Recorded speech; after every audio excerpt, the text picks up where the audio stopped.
Hola, buenas tardes. Otra vez la doctora Gambandé. Bueno, ya me conocen la voz. Hoy vamos a hablar de virus hemorrágicos. ¿eh? Los virus hemorrágicos tienen muchas cosas en común, sobre todo la sintomatología. Es muy difícil hacer un diagnóstico a priori por los síntomas. El diagnóstico se va a basar, o las presunciones diagnósticas se van a basar fundamentalmente en la noción de foco epidemiológico. ¿Qué es esto? Ustedes lo están escuchando permanentemente con la pandemia del coronavirus. La profesión del paciente, la edad, el sitio donde se contagió o los sitios que visita el paciente. También podemos hablar de la ocupación, la época del año, eso quería decir, la época del año. Así que ahí empezamos a tejer múltiples posibilidades para poder acercarnos a cuál es el diagnóstico específico. Lo que vemos aquí en la portada es una foto del Aedes aegypti, que vamos a ver, y ya ustedes todos lo conocen, es el vector biológico de varias de estas enfermedades. Seguramente ustedes lo vieron por la tele en las campañas para la prevención del dengue. Importante, antes de empezar, que no sé si alguna vez lo hablamos hasta ahora, ¿qué es un vector? En los exámenes nunca saben esto. En general, cuando preguntamos ¿qué es un vector?, empiezan que el hombre, que el animal, que la vaca. No. El vector es un artrópodo. Y los vectores que pueden transmitir enfermedades al hombre. ¿Cómo se clasifican los vectores? Les vamos a preguntar y ustedes tienen que contestar que los vectores se clasifican en dos grandes grupos. Muy fácil. Mecánicos y biológicos. Cuando hablamos de vectores mecánicos, ejemplos, las moscas, las cucarachas, hablamos de vectores que solo transportan, es decir, una mosca se para en las heces de un perro y levanta quistes de giardia que están en la calle y después viene en las patitas, en las alitas. Y después viene a tu comida, se para en tu comida y te deja los quistes de giardia. O por ejemplo, los quistes de giardia, las giardias son parásitos. Todavía creo que no hablamos de ellos. Creo que vamos a hablar la próxima clase. O por ejemplo, un paciente, aguas hervidas, que tienen Escherichia coli, enteropatógena, tienen cualquier bacteria que pueda dar diarrea, enterobacteria por ejemplo, toman en las patitas, viene y te lo deposita en tu comida. Solo transporta. Quistes de giardia, no hay ningún cambio. En cambio, valga la redundancia, en contraposición, podríamos decir así, con los vectores biológicos. Los vectores biológicos lo que hacen es el microbio que ellos van a tener en su organismo, en el organismo del vector, en el vector sufre una transformación. Por lo tanto, los vectores biológicos son absolutamente necesarios para que se mantenga la endemia, para que se mantenga la infección. Ejemplo más común, la vinchuca para el Chagas, el Triatoma infectans para Chagas. O vamos a ver ahora el Aedes aegypti para el dengue. Muy importante porque dentro de este Aedes aegypti, el virus del dengue, necesito este mosquito, que me pique este mosquito, la mosquita en realidad, y en la saliva de esta mosquita, con la saliva va a inocular el virus del dengue al paciente que está picando.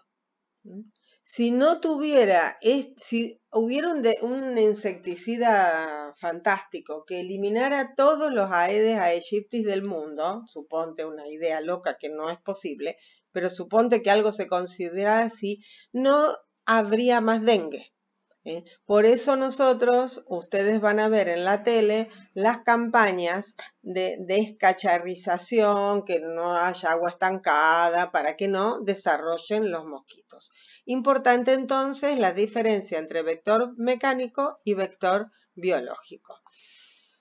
Cuando hablamos de las enfermedades endémicas emergentes y reemergentes, que ustedes lo habrán escuchado, ahora es fácil darse cuenta. Enfermedad emergente, cuando ha aparecido en los últimos 20 años con una nueva condición, y recién ahora se conoce, coronavirus.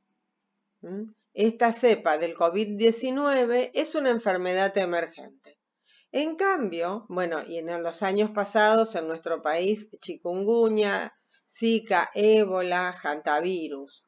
En cambio, una enfermedad reemergente es una enfermedad que existió ya en esa zona, en ese país, en esa localidad, y muchos años después reaparece. Por ejemplo, el dengue, por ejemplo, el cólera, el Chagas, paludismo. ¿Y qué factores intervienen en que una enfermedad aparezca o reemerja en una zona? Fundamentalmente, el contacto del hombre con animales domésticos y salvajes, microorganismos nuevos, por ejemplo, el COVID-19, que no sabemos bien de dónde vino, factores ecológicos, ambientales, el calentamiento global, inundaciones, terremotos, factores sociales, por ejemplo, poblaciones de riesgo por el tipo de alimentación, desnutrición, deshidratación, poblaciones marginales que viven entre los basurales, por ejemplo, nuestras villas miserias. Genéticos y biológicos demoran mucho más, pero también influyen, y factores físicos y ambientales. Por ejemplo, tóxicos en el ambiente, smog.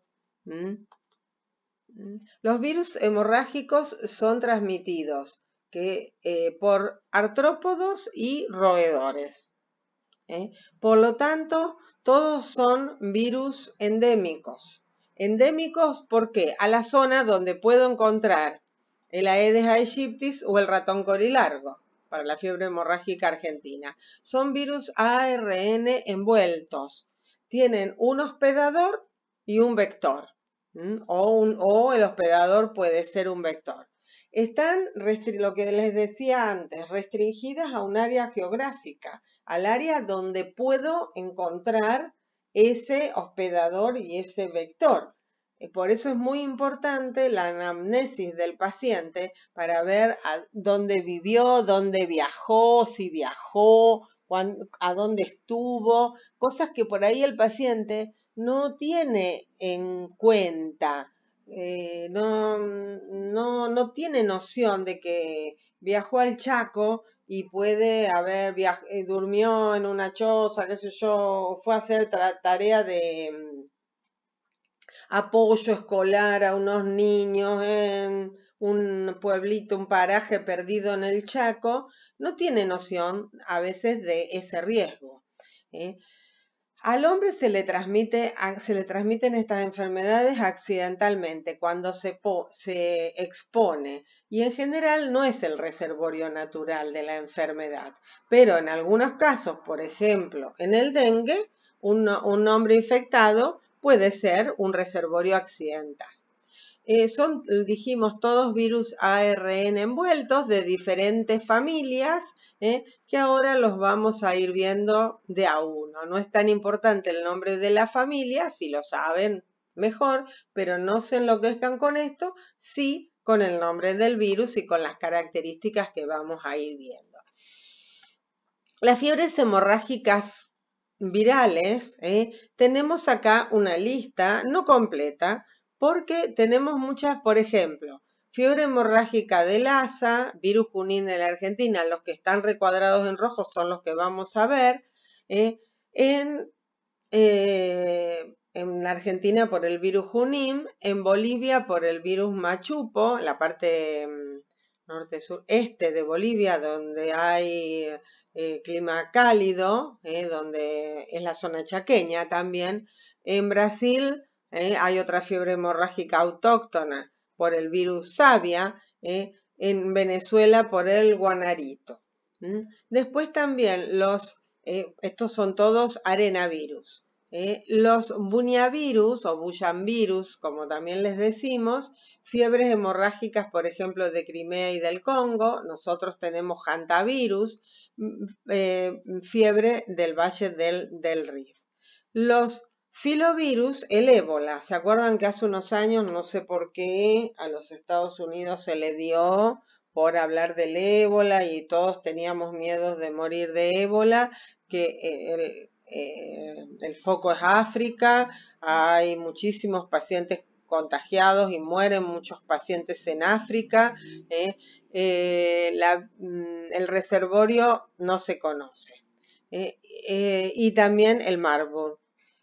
Dentro de los flavivirus, el virus del Zika, el dengue con sus 4 serotipos, la fiebre amarilla, otras fiebres del bosque o hemorrágica de OMS y los alfavirus, el chikungunya. Que el chikungunya o chikungunya, como muchos le dicen, podemos tener dos vectores, el Aedes biológicos, el Aedes aegypti y el Aedes albopictus. Vamos a ver en detenimiento los que están recuadrados, que son los que podemos ver en nuestro país. Dentro de los arenavirus, entonces, son todos ARN envueltos, y esa envoltura es una doble capa lipídica con glicoproteínas específicas, eso no me salía, iba a decir definitorias, pero no es la palabra, específicas de especie, y se dividen en dos grandes grupos, los del viejo mundo, que nosotros no tenemos, y los del nuevo mundo, el complejo Tacaribe, que nosotros tenemos el virus Junín. Junín porque lo descubrió el doctor Maistegui, en la ciudad de Junín. En realidad la zona endémica es esto que estamos viendo acá, el norte de la provincia de Buenos Aires, sur de Santa Fe, sureste de Córdoba, norte de La Pampa. Toda esta zona es la zona donde está geográficamente distribuida la fiebre hemorrágica argentina. Se fue extendiendo esta zona con la extensión, hoy no estoy bien para poner sinónimos, con el avance, ahí está, de la agricultura, sobre todo de la cosecha gruesa, maíz, sorgo, porque el ratón maicero, vamos a ver nosotros que es el vector. Es una zona muy densamente poblada de nuestro país, y vos fíjate que 5 o más millones de habitantes están en riesgo de contraerla, sobre todo los que trabajan en el campo, pero los que vivimos en ciudades en zona endémica podemos ir a pasear al campo un fin de semana o un día, como he visto casos, y contraer la enfermedad, así que no estamos a salvo. En general hay casos todo el año, pero vemos más frecuentemente cuando aparecen los brotes o aparecían brotes, fin del verano, en el otoño, abril-mayo. Hace poco murió en Funes, creo, o en Roldán, o en Pérez, no me acuerdo. Bueno, en alguna de las ciudades, después lo googleamos, ahora acá no tengo el celular, hará 2 semanas, una señora de 50 y pico de años de fiebre hemorrágica argentina. Una barbaridad, porque nosotros que vivimos en zona endémica deberíamos estar todos vacunados. Entonces, el Calomis musculinus, el ratoncito maicero, es el reservorio, el hospedador y el vector. Elimina con las heces y con la orina del animal y también en la sangre del animal, por ejemplo, cuando las cosechadoras van realizando su trabajo, que con las cuchillas matan los ratones y están llenas de sangre, eso contamina también la orina en los galpones donde se guardan los granos, y es en las heces secas, que de los ratones que están infectados, por supuesto que no todos los ratones, esas heces se secan, el viento aeroliza esas heces con virus y entran por vía inhalatoria. También, aparte de la vía inhalatoria, pueden entrar por conjuntiva, por heridas, pero lo más frecuente es por vía inhalatoria. ¿Y qué pasa? Una vez que entran al organismo, a la persona, aparecen los síntomas. Aparece la infección, se disemina por vía sanguínea y aparece los síntomas. ¿Qué síntomas tienen? Vamos a ver que todas estas patologías tienen, como les dije al principio, signos y síntomas muy semejantes, característicos de enfermedades endémicas, pero no característicos de cada una. Hay algunas pequeñas diferencias que nos pueden hacer pensar, pero lo que fundamentalmente vuelvo a repetir, nos hace pensar en la noción de foco epidemiológica. Tiene fiebre, dolores musculares, artralgias, cefalea, y en algunos casos pueden tener tos. Pero la tos es no productiva, una tos irritativa, seca, que no tiene una gran importancia. Y cuando o después pueden, disculpen, está llamando el teléfono porque me olvidé de apagarlo. Cuando llegan al pulmón, pueden dar una infección respiratoria aguda. El hombre se infecta accidentalmente, no es el reservorio natural. El reservorio natural, como dijimos, es el ratón.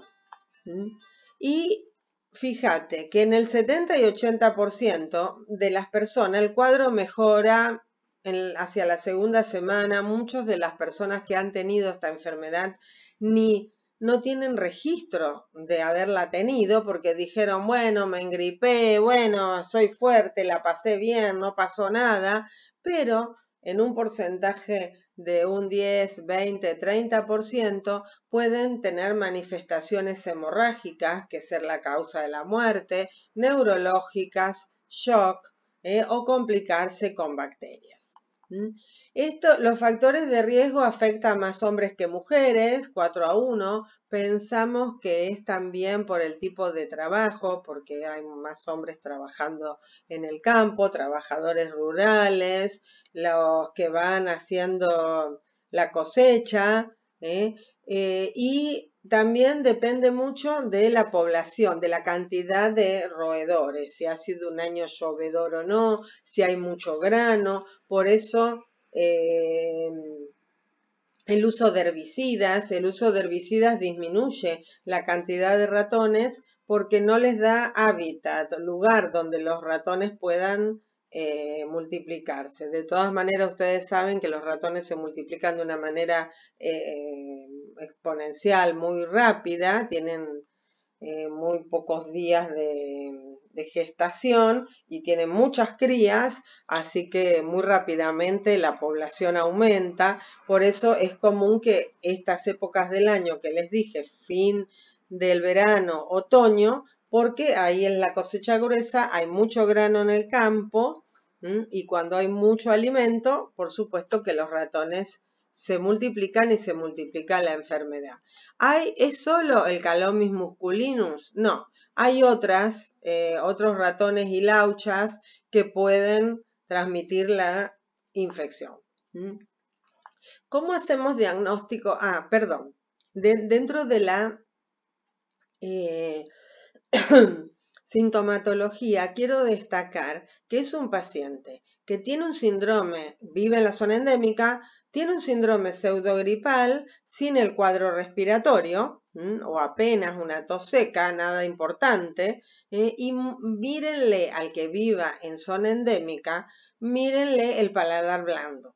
Nadie revisa el paladar blando de los pacientes, eso es cierto, pero cuando aparecen víbices, pequeñas hemorragias en el paladar blando o gingivorragias también en las encías, pero las víbices del paladar blando son un signo característico de la fiebre hemorrágica argentina. La fiebre hemorrágica argentina, les cuento un poquito de historia. El virus Junín lo aisló el doctor Maistegui. El doctor Maistegui creo que era oriundo de Vigano, de Bombal, de uno de estos pueblos por aquí cerca, y el doctor Maistegui hizo el círculo completo de la enfermedad, porque descubrió el virus en el laboratorio, lo aisló, logró hacer diagnóstico, logró hacer todo el circuito epidemiológico, hacer que lo entendiéramos, y después fabricó la vacuna. Así que se dio el gusto, el lujo de poder hacer el circuito completo, descubrir el virus y descubrir la vacuna. Los chinos ahora podrían hacer lo mismo con el COVID-19. Deben estar intentándolo para venderlo. Maistegui no murió rico. En la Argentina, incluso cuando estuvo enfermo, que tuvo un linfoma o una leucemia, no me acuerdo, y tuvo que ir a tratarse en ese momento a Estados Unidos porque acá no había tratamiento, no me acuerdo qué año era, se hizo una colecta pública para juntar dinero, para que él pudiera ir. Ese es nuestro país. Pero bueno, es lo que tenemos. Las casos mortales de fiebre hemorrágica argentina son precisamente hemorragias, shock y muerte, hemorragias suprarrenales, bilaterales que llevan a la muerte. ¿Qué muestras les vamos a sacar al paciente? Sangre, punción de los ganglios linfáticos. Algo importante que el paciente va a tener en el hemograma, que por supuesto el hemograma es inespecífico, leucopenia con plaquetopenia. Plaquetopenia más marcada, por supuesto, más chance de enfermedad hemorrágica. Y en la orina, como va a tener daño renal, proteinuria, cilindros, células redondas con inclusiones. Que si bien ninguna de estas dos cosas nos dice es fiebre hemorrágica argentina, síntomas, noción de foco epidemiológica, con una orina y un hemograma que no vale nada, ya tengo bastante información. ¿Por qué quiero tener información? Rápida y pensar rápido en fiebre hemorrágica argentina, porque hay tratamiento. El tratamiento es suero de convaleciente. ¿Vieron lo mismo que están haciendo ahora o que están intentando hacer con el COVID-19? Personas que han estado infectadas, se curaron, tienen anticuerpos en el suero, tienen anticuerpos que ellos mismos formaron. Hoy en día es más fácil. Antes cuando lo hizo Maistegui se hacía de sangre completa, hoy ya no, pero había una campaña hace muchos años, eso seguro que ustedes no se acuerdan, que por la tele decían, si usted tuvo fiebre hemorrágica argentina, done plasma, done vida, porque en la primera semana de la enfermedad, hacerle una transfusión de anticuerpos, de una inmunidad pasiva, transfundirle al paciente anticuerpos de un paciente curado, acorta el periodo de la enfermedad y favorece que el paciente no haga una enfermedad grave hemorragípara aguda. Por eso, las personas que han tenido fiebre hemorrágica argentina, hay un registro para poder pedirles que donen sangre. Y en Alcorta, no sé en este momento si existe, pero existió hasta no hace mucho tiempo, un centro de almacenamiento de plasma de pacientes que han tenido fiebre hemorrágica argentina. Pero el efecto positivo del plasma es en la primera semana de la enfermedad, apenas iniciados los síntomas. Si demoramos en el diagnóstico, el plasma ya no tiene efecto, por más que uno se lo coloca igual muchas veces, porque el suero de convaleciente, el plasma, es totalmente inocuo. Vos le estás poniendo anticuerpos preformados por otra persona a tu paciente, que no tiene anticuerpos y todavía no tiene tiempo para fabricarlos y para defenderse. Así que a lo sumo no le hace nada. Puede no hacerle bien, pero mal no le va a hacer. Bueno, por supuesto que técnicas de visualización por Gram no se puede hacer porque es un virus, tendríamos que usar un MET que no tenemos, cultivos celulares solamente en laboratorios de referencia, en Pergamino está el Instituto Maistegui de Enfermedades Hemorrágicas, que toda la vida estuvo, bueno, primero el doctor Maistegui fue el director, hasta hace unos años estaba la doctora Enría, que había sido su discípula. Ahora han puesto, no abro política, pero han puesto una funcionaria de otro sitio al frente del Maistegui, alguien que no conoce nada y alguien que no es del riñón del Maistegui. Se puede hacer en ese centro de referencia biología molecular y fundamentalmente el diagnóstico se hace indirecto, retrospectivo. Por eso, índices inespecíficos, más zona endémica, más noción de foco epidemiológica, la primera muestra de sangre, de suero, para buscar anticuerpos se hace en la fase aguda y se puede hacer la segunda muestra recién a los 40 días. Pero lo que hacemos habitualmente es una muestra por semana por 30 días. ¿Te acuerdan que cuando hablamos de la seroconversión, que hablábamos que habitualmente son una muestra y otra a los 15 días, y dijimos que fiebre hemorrágica argentina era una de las patologías donde ese tiempo para esperar la seroconversión, para esperar la curva, que aumenten los anticuerpos, porque estamos en presencia de una enfermedad aguda, es más lerda esa curva. Por eso siempre es un diagnóstico retrospectivo. Y las técnicas que se usan son inmunofluorescencia indirecta o ELISA. La vacuna es la Candid 1, es una vacuna a virus vivo y atenuado. Es una vacuna que cuando se probó en humanos, viste que las estadísticas hacen se sacan un número y te dicen, bueno, para que esto funcione y tener un número certero, digo cualquier cosa, hay que vacunar 2.000 pacientes y ver cuántos desarrollaron anticuerpos y qué cantidad de anticuerpos. Bueno, suponte que el número era 2.000, no lo sé. La vacuna es tan efectiva, tiene entre un 95 y 99% de efectividad, que al llegar a la mitad ya se abortó el trabajo porque se vio que era sumamente efectiva. Es una vacuna a virus vivo y atenuado, por eso se coloca una sola vez en la vida, después de a los 15 años en adelante, no se puede haber colocado una vacuna un mes antes ni un mes después.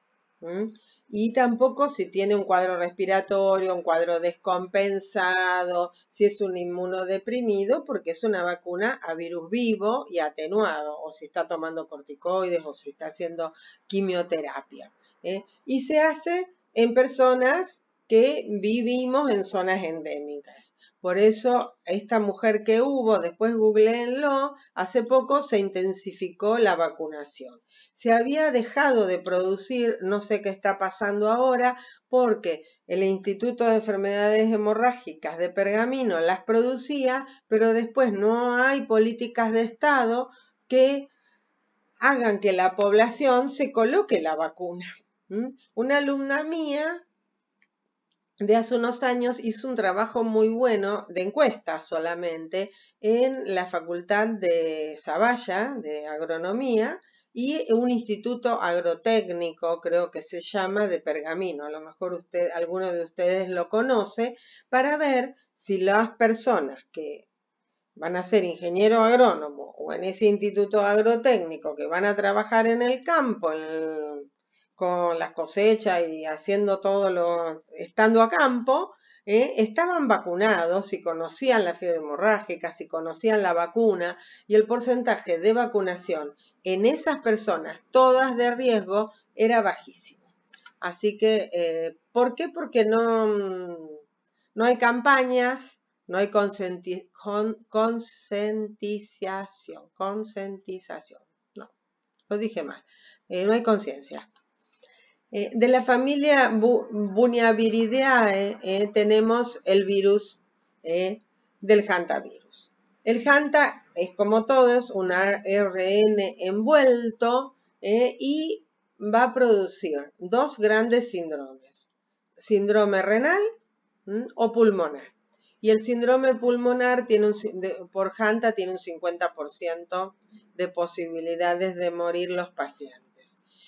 El hospedero y vector es el ratón colilargo. Nosotros tenemos fundamentalmente dos zonas endémicas en nuestro país. Uno es la Patagonia Norte, la precordillera, la cordillera, epicentro en Esquel, Epuyén, El Hoyo, esta otra ciudad que tiene la feria hippie, que es tan linda, que tiene los helados de jauja tan buenos, el Bolsón. Disculpa. El Bolsón, también en el norte del Neuquén. El año pasado hubo ahí muchos ratones, ahora voy a explicar. Y también en Entre Ríos. Pero puede haber hanta en muchos sitios en nuestro país. Otra vez el virus se elimina por orina y por las heces de los roedores, otra vez se seca, se aeroliza, se inhala. Y una vez que se inhala, se disemina y puede dar un malestar respiratorio agudo, y vos fíjate, los mismos síntomas y signos. Pero, ¿por qué pusimos acá Bariloche y caña coligüe? Muchos de ustedes habrán ido a Bariloche de viaje de estudio y habrán visto que en el sotobosque hay todas esas cañas de hojitas finitas, cañas finas. Bueno, esas cañas florecen una vez cada 20, 30 años. Cuando florecen, esas flores y esos frutos son el alimento de estos ratones. Por eso ahí proliferan mucho los ratones y aparecen los brotes. Si hay ratones, por supuesto, infectados, no todos están infectados, pueden aparecer los brotes de hantavirus. En Epuyén, el año pasado o el anteaño, ya no me acuerdo, hay que googlearlo también, como me dice mi nieto, googlealo, abuela. Como cuando tenía 3 años me decía así, ahora tiene 5 el más grande.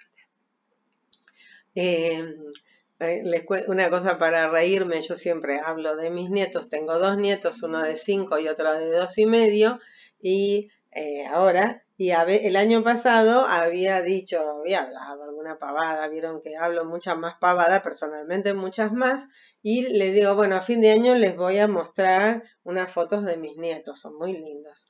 Y entre paréntesis, y una chica a fin de año me dice, doctora, se para la última clase y me dice, usted nos debe algo. Digo, ¿qué les debo? Las fotos de sus nietos.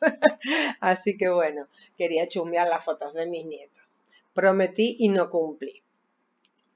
Googlealo, que en Epuyén hubo un brote. ¿Se acuerdan que salió mucho por la tele, que había habido un casamiento, una fiesta, un cumpleaños y que hubo contagiados? Porque hasta no hace mucho el contagio no había contagio interhumano, era del ratón al humano.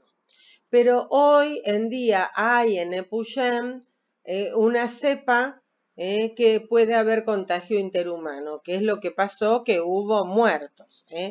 El hombre se contagia accidentalmente con las secreciones y las excreciones de los ratones. Hay, como les dije, un síndrome pulmonar muy grave con insuficiencia respiratoria aguda que puede ser mortal en el 50%, y un síndrome renal, con insuficiencia renal aguda, con compromisos hemorrágicos, manifestaciones hemorrágicas, cefaleas, mialgias. En el síndrome pulmonar puede tener mialgias, cefaleas, vómitos, diarrea, un descenso muy importante de las plaquetas, tiene tos y rápidamente evoluciona a un síndrome de insuficiencia respiratoria aguda, con trasvasamiento de plasma, hipotensión, shock cardiogénico y óbito. Y en el caso del síndrome renal, aparece una insuficiencia renal con hipotensión, shock, alteraciones del balance hidroelectrolítico, el retroperitoneo con trasvasación de líquido, con necrosis tubular aguda renal, y si el paciente no lo pone en respirador o no lo dializas, se mueren. ¿Cómo hacemos el diagnóstico? Sangre y tejidos. Fíjate esto, recuento trombocitopenia en el hemograma, recuento de blancos con desviación a la izquierda. Cuando hablamos de enfermedades virales, ustedes ya lo saben que en general tiene desviación hacia la derecha, aumento de linfocitos, de monocitos. Ojo con esto. Trombocitopenia con desviación a la izquierda, con sitio endémico, pensar en hantavirus. Y en la radiografía de tórax vemos un infiltrado intersticial difuso bilateral, una placa que asusta. Se pueden buscar antígenos por inmunohistoquímica en tejidos, se puede encontrar el ARN viral, tanto en órganos infectados post-mortem o también por biopsia o en los coágulos. Y se puede hacer diagnóstico indirecto buscando IgM o IgA. Muy rápido, más barato y efectivo. Y seroconversión, 2 muestras. Las técnicas son ELISA. Por supuesto que ¿qué medidas preventivas tenemos? Erradicar los ratones, desratizar, que no haya comida, limpieza, que no haya basura, donde se puedan juntar, proliferar estos ratones, sobre todo cerca de las casas, poner el granero, el galpón lejos de las casas, desmalezar, desratizar. Dentro de la familia de los Flaviviridae tenemos el virus del dengue con sus 4 serotipos, la fiebre amarilla y el Zika. Virus del oeste del Nilo, que es lindo, ir a Egipto, por suerte pude ir, encefalitis japonesas y de San Luis en Estados Unidos. Fíjate que todos dan el sitio endémico. Esto que tiene que ver japonesa, San Luis, oeste del Nilo, tiene que ver con los vectores.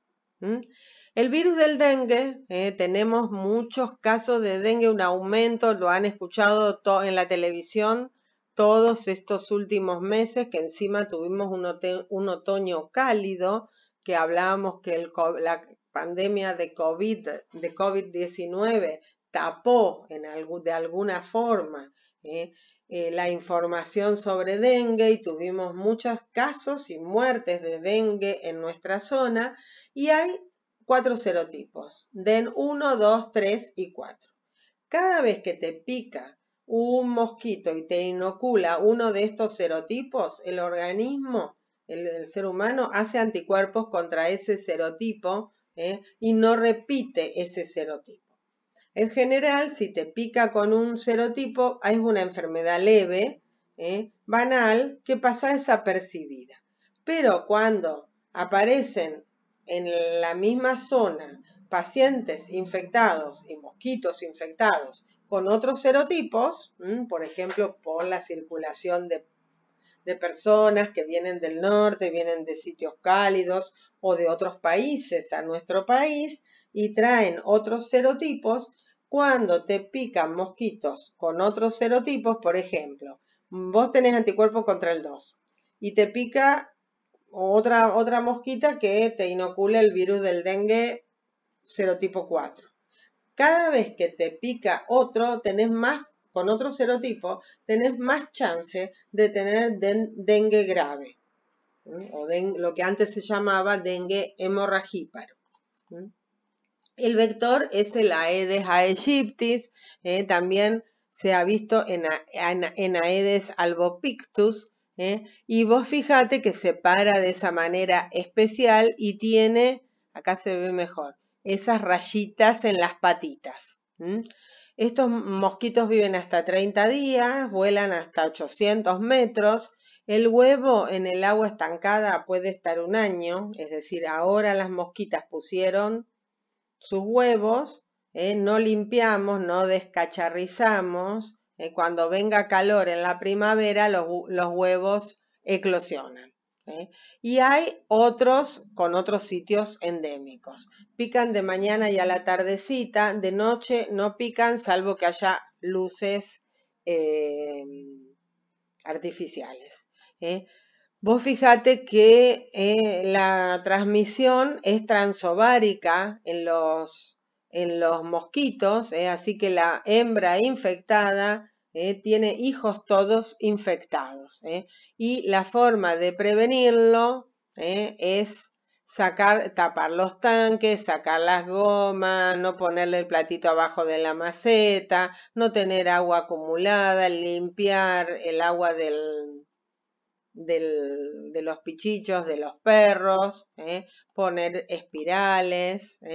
¿Cómo se infecta? Viene el Aedes, pica. Cuando pica, inocula con la saliva, tren anterior. El virus actúa directamente en el sistema nervioso, en los pulmones, los riñones, el estómago del paciente. De ahí la infección va por la sangre y ataca los glóbulos blancos y el tejido linfático, que es lo que más le gusta. Y va por los torrentes sanguíneos, por el torrente sanguíneo, perdón, disminuyendo la cantidad de glóbulos blancos. Por eso tiene plaquetopenia, tiene neutropenia, pero con neutrofilia. ¿Qué tiene el paciente? Hay dengue clásico, que tiene fiebre, cefalea, intensos dolores musculares, mialgias, artralgias, puede tener algún eritema en la piel, puede tener náuseas, pérdida del apetito. Viene un síndrome de impregnación viral inespecífico. A veces los dolores musculares son tan importantes, y la fiebre es tan alta en picos que le llaman la fiebre quebrantahuesos. Eso puede pasar desapercibido, el paciente puede decir, uy, mirá, me estoy por engripar, no me engripé, qué bueno, me zafé, estuve 2 o 3 días así, se me pasó. Chao. La gran mayoría de las personas no supieron que tuvieron dengue. ¿Cuándo el dengue puede ser grave? Depende del paciente, depende del inóculo y fundamentalmente depende si es picado por por mosquitos con distintos serotipos, como les dije al inicio. El dengue grave, ¿qué tiene? Todo lo mismo, pero empieza con hemorragias nasales, gingivorragias, dolor en el epigastrio, intenso, continuo por las hemorragias, melena, hematemesis, y signos y síntomas graves que lo pueden llevar al paciente al óbito. Grandes hemorragias, shock, cuando el paciente viene con plaquetopenia, cuando empiezan a aumentar las plaquetas, es un buen signo, por supuesto. ¿Qué muestras le sacamos para el diagnóstico? Sangre y tejidos. Leucopenia, trombocitopenia, desviación a la izquierda, y como puede replicarse en el hígado, tiene transaminasas elevadas, tiene un tocamiento hepático. ¿Se acuerdan cuando vimos hepatitis, el virus clásico de hepatitis, que dijimos hay otros virus no clásicos, no hepatotrófo exclusivo, que pueden dar también tocamiento hepático, hepatitis? Bueno, acá tenemos uno. En la radiografía de tórax vemos un infiltrado intersticial difuso. Se puede aislar el virus, pero es lerdo y no lo hacemos los laboratorios de rutina, sí los laboratorios clínicos, quiero decir, que atendemos pacientes. Es una técnica, es el gold estándar, una técnica para tener como parámetro, para medir la técnica de búsqueda de antígenos, inmunofluorescencia directa. También se puede aislar el genoma viral, y también se pueden buscar anticuerpos. Después de 5 días de iniciados los síntomas, ya hay IgM, y IgM positiva es diagnóstico, y IgG hay que hacer otra muestra si la primera es negativa. Las técnicas que se usan dependen del laboratorio: ELISA, inmunofluorescencia indirecta, radioinmunoanálisis. Fiebre amarilla, fíjate que en Sudamérica tenemos el Aedes aegypti, también es el vector, y puede infectar al hombre con la fiebre amarilla urbana. También hay fiebre amarilla selvática, que en general es un hematófago, es algo parecido a un jigen, nunca sé, y que el reservorio en la fiebre amarilla selvática o salvaje son los monos. La fiebre amarilla entonces tiene el mismo cuadro clínico, sangre y tejidos, tiene una incubación de 3 a 6 días, y casos leves 2 a 3 días, cuadro inespecífico, no se enteró, los casos graves 5 a 8 días. En nuestro país hay en el norte las zonas selváticas, tanto Misiones, algo de Corrientes, algo de Formosa, y también las zonas selváticas de Jujuy y de Salta, porque todos pensamos en Jujuy, en la Puna y la quebrada de Humahuaca, pero Jujuy tiene toda su parte verde, el Parque Nacional Calilegua, cosa linda para ir, ustedes que son jóvenes y pueden caminar, hermoso, el Baritú en Salta, toda la parte selvática, donde ahora está de moda, ¿vieron? Porque entra todo el contrabando de Bolivia, ¿vieron? Orán, San Ramón de la Nueva Orán, Tartagal, Yacuiba en Bolivia, Salvador Massa, que también entraron, aparte de la droga, los casos de COVID. Y vienen a tratarse a la Argentina. Que podemos hacer una biopsia hepática, hay necrosis medio-lobulillar característica de degeneración eosinofílica, necrosis unicelular de los hepatocitos, y una hepatosis grasa microvesicular. Todo punción, biópsica hepática, anatomopatólogo. Un estudio anatomopatológico característico. Se puede hacer el aislamiento viral por cultivo celular, no lo hacemos los laboratorios clínicos, se puede buscar antígenos, se puede buscar el genoma viral. Pero se puede hacer detección de anticuerpos, IgM, cuadro clínico, paciente compatible con IgM positiva, diagnóstico, o IgG, la seroconversión. Otra vez, prevención del Aedes aegypti. Vacunación. La vacuna es una vacuna que se puede colocar a partir de los 12 meses, el primer año, hasta los 60, porque es una vacuna a virus vivo y atenuado. Los virus se cultivan en embrión de pollo. Por eso te dicen cuando te vacunas que no comas huevos por unos días porque te puede dar alguna alergia.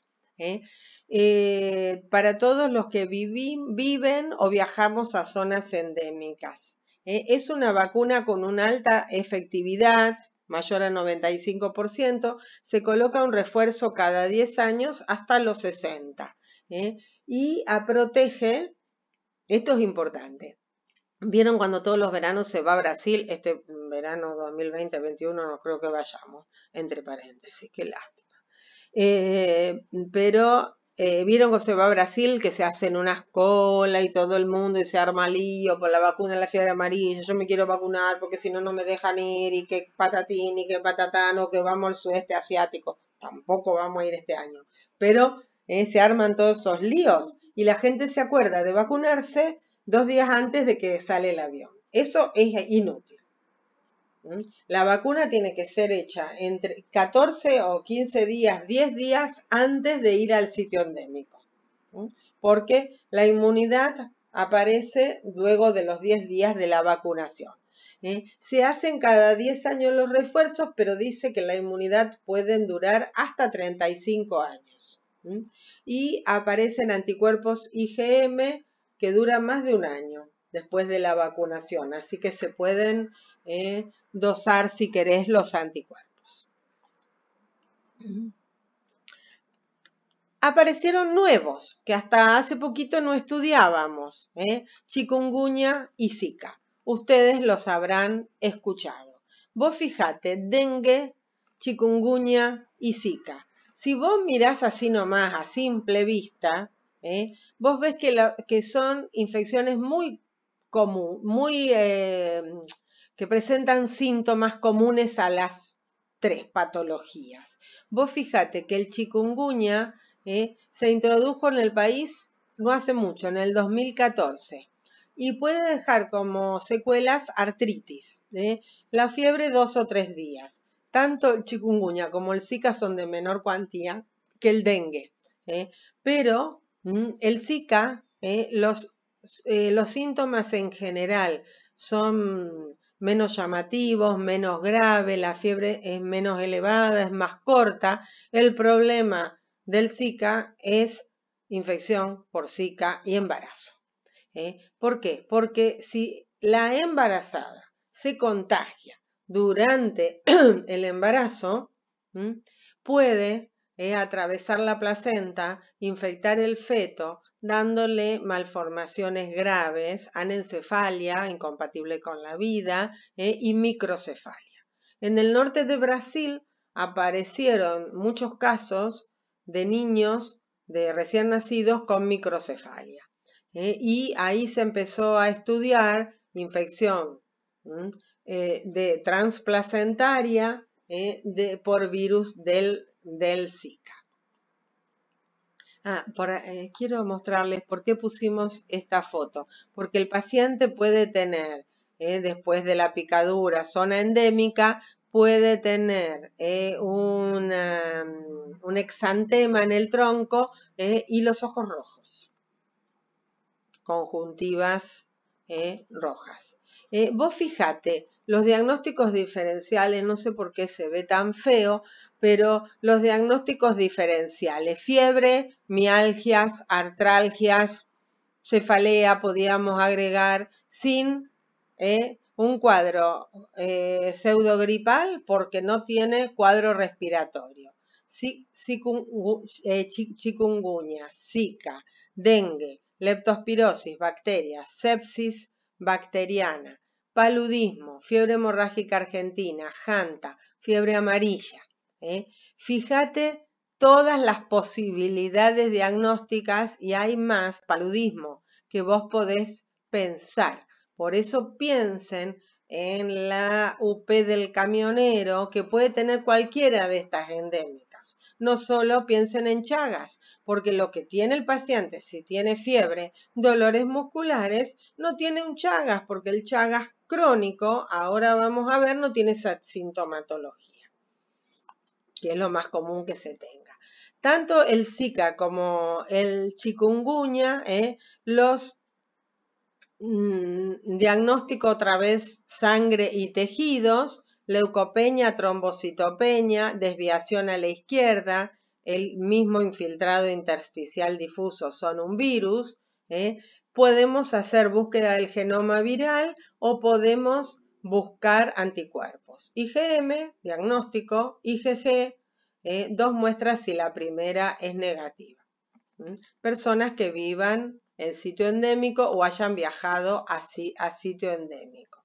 Vos fijate, Zika, chikungunya y dengue. En nuestro país, el dengue, lamentablemente, estos valores han subido impresionantemente este verano y este otoño, pero hay casos autóctonos de dengue, que hasta hace unos años eran todos casos importados. Hoy hay circulación del virus, como también hemos aprendido con el coronavirus. En Santa Fe de chikungunya hubo casos infectados, hubo personas infectadas pero importadas, y lo mismo de Zika. Vos fijate que hay casos autóctonos en Santa Fe, virus, mosquito, persona susceptible. Este es el algoritmo. Y casos importados son los primeros, que vinieron personas infectadas de otros sitios, en general del norte, de Paraguay, de Brasil, a nuestro país. Pero en el 2009 teníamos solo dengue 1, hoy ya no es eso, tenemos otros serotipos. Hay tanto casos de dengue hemorrágico, va a decir de dengue grave, como se le dice ahora, autóctonos en nuestra zona. ¿Cómo se puede prevenir?